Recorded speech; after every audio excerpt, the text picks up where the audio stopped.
The current divider rule is a method of calculating the proportion of an initial current that will flow through each branch of a parallel circuit. It works by assuming that there is a linear relationship between the resistance of a branch relative to those in parallel with it, and the amount of current that will flow through that branch. This assumption can be proven experimentally with a simple parallel circuit and a multimeter. For a circuit containing only two branches, such as is shown here, the formula for the current divider rule is I1 equals I times the value of resistor 2 over the value of resistor 1 plus resistor 2.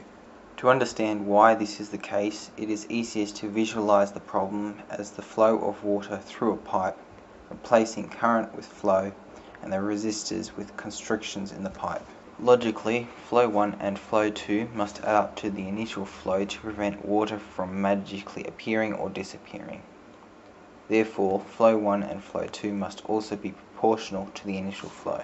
Flow 1 and flow 2 are determined by the constrictions in the pipe. Therefore, it is easiest to define these constrictions in a way which shows how hard it is for the water to get through them. This allows the difficulty to get through each branch to be expressed as a fraction, which when added together will equal 1.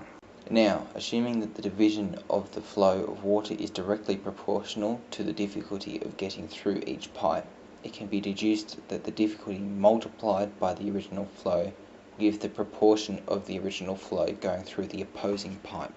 Replacing flow with current and the constrictions with resistance now gets us back to the current divider rule given at the start of the video.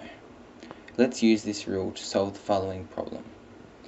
Simply subbing in the values for the initial current and the resistors and entering the result into a calculator will return the correct result for I1.